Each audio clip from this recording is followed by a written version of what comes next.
ओम श्री गणेशाय नमः। ओम गं गुरुवे नमः। ओम नमः शिवाय। शिवजी सदा सहाय। शतरुद्र संहिता अध्याय 39। किराता अवतार के प्रसंग में मूक नामक दैत्य का शुकर रूप धारण करके अर्जुन के पास आना, शिवजी का किरात वेश में प्रकट होना और अर्जुन तथा किरात वेशधारी शिव द्वारा उस दैत्य का वध।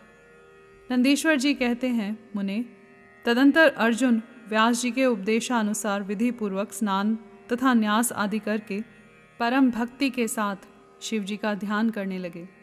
उस समय वे एक श्रेष्ठ मुनि की भांति एक ही पैर के बल खड़े हो सूर्य की ओर एकाग्र दृष्टि करके खड़े खड़े मंत्र जाप कर रहे थे। इस प्रकार वे परम प्रेम पूर्वक मन ही मन शिव जी का स्मरण करके शंभु के सर्वोत्कृष्ट पंचाक्षर मंत्र का जप करते हुए घोर तप करने लगे। उस तपस्या का ऐसा उत्कृष्ट तेज प्रकट हुआ जिससे देवगण विस्मित हो गए। पुनः वे शिवजी के पास गए और समाहित चित्त से बोले। देवताओं ने कहा, सर्वेश, एक मनुष्य आपके लिए तपस्या में नीरत है। प्रभो, वह व्यक्ति जो कुछ चाहता है उसे आप दे क्यों नहीं देते? नंदीश्वर जी कहते हैं, मुने, यों कहकर देवताओं ने अनेक प्रकार से उनकी स्तुति की। फिर उनके चरणों की ओर दृष्टि लगाकर वे विनम्र भाव से खड़े हो गए।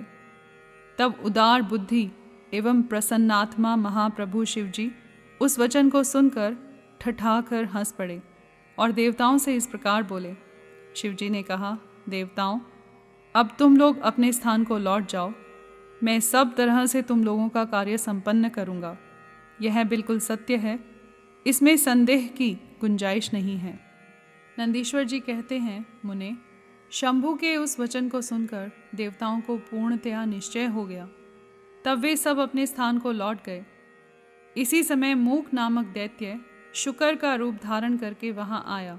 विप्रेंद्र, उसे उस समय मायावी दुरात्मा दुर्योधन ने अर्जुन के पास भेजा था।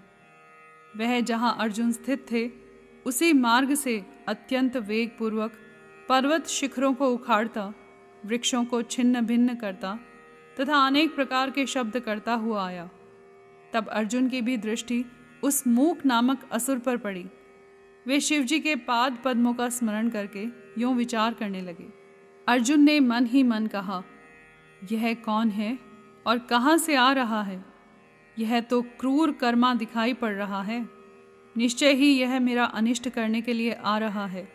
इसमें तनिक भी संशय नहीं है, क्योंकि जिसका दर्शन होने पर अपना मन प्रसन्न हो जाए वह निश्चय ही अपना हितैषी है, और जिसके दिखने पर मन व्याकुल हो जाए वह शत्रु ही है। आचार से कुल का, शरीर से भोजन का, वार्तालाप से शास्त्र ज्ञान का और नेत्र से स्नेह का परिचय मिलता है। आकार से, चाल ढाल से, चेष्टा से, बोलने से तथा नेत्र और मुख के विकार से मन के भीतर का भाव जाना जाता है। नेत्र 4 प्रकार के कहे गए हैं, उज्ज्वल, सरस, तिरछे और लाल। विद्वानों ने इनका भाव भी पृथक पृथक बतलाया है। नेत्र मित्र का संयोग होने पर उज्ज्वल, पुत्र दर्शन के समय सरस, कामिनी के प्राप्त होने पर वक्र और शत्रु के दिख जाने पर लाल हो जाते हैं। इस नियम के अनुसार इसे देखते ही मेरी सारी इंद्रियां कलुषित हो उठी हैं। अतः यह निसंदेह शत्रु ही है और मार डालने योग्य है। इधर मेरे लिए गुरुजी की आज्ञा भी ऐसी ही है कि राजन, जो तुम्हें कष्ट देने के लिए उद्यत हो उसे तुम बिना किसी प्रकार का विचार किए अवश्य मार डालना, तथा मैंने इसीलिए आयुध भी तो धारण कर रखा है। यूँ विचार कर अर्जुन बाण का संधान करके वहीं डटकर खड़े हो गए। इसी बीच भक्त वत्सल भगवान शंकर अर्जुन की रक्षा, उनकी भक्ति की परीक्षा और उस दैत्य का नाश करने के लिए शीघ्र ही वहां आ पहुंचे। उस समय उनके साथ गणों का यूथ भी था और वे महान, अद्भुत, सुशिक्षित भील का रूप धारण किए हुए थे। उनकी कांच बंदी थी और उन्होंने वस्त्र खंडों से ईशान ध्वज बांध रखा था। उनके शरीर पर श्वेत धारियां चमक रही थी। पीठ पर बाणों से भरा हुआ तरकश बंधा हुआ था और वे स्वयं धनुष बाण धारण किए हुए थे। उनका गणयूथ भी वैसी ही साज सज्जा से युक्त था। इस प्रकार शिव भिल्लराज बने हुए थे। वे सेना अध्यक्ष होकर तरह तरह के शब्द करते हुए आगे बढ़े। इतने में सुअर की गुर्राहट का शब्द 10 दिशाओं में गूंज उठा। उस शब्द से पर्वत आदि सभी जड़ पदार्थ झन्ना उठे। तब उस वनेचर के शब्द से घबराकर अर्जुन सोचने लगे, अहो, क्या ये भगवान शिव तो नहीं हैं जो यहाँ शुभ करने के लिए पधारे हैं? क्योंकि मैंने पहले से ही सुन रखा है, पुनः श्री कृष्ण और व्यास जी ने भी ऐसा ही कहा है, तथा देवताओं ने भी बारंबार स्मरण करके ऐसी ही घोषणा की है कि शिव जी कल्याणकर्ता और सुखदाता हैं। वे मुक्ति प्रदान करने के कारण मुक्तिदाता कहे जाते हैं। उनका नाम स्मरण करने से मनुष्यों का निश्चय ही कल्याण होता है। जो लोग सर्वभाव से उनका भजन करते हैं, उन्हें स्वप्न में भी दुख का दर्शन नहीं होता। यदि कदाचित कुछ दुख आ भी जाता है तो उसे कर्म जनित समझना चाहिए। सो भी बहुत की आशंका होने पर भी थोड़ा होता है, अथवा उसे विशेष रूप से प्रारब्ध का ही दोष मानना चाहिए। अथवा कभी कभी भगवान शंकर अपनी इच्छा से थोड़ा या अधिक दुख भुगता कर फिर निसंदेह उसे दूर कर देते हैं। वे विष को अमृत और अमृत को विष बना देते हैं। यूँ जैसी उनकी इच्छा होती है वैसा वे करते हैं। भला उन समर्थ को कौन मना कर सकता है? अन्यान्य प्राचीन भक्तों की भी ऐसी ही धारणा थी।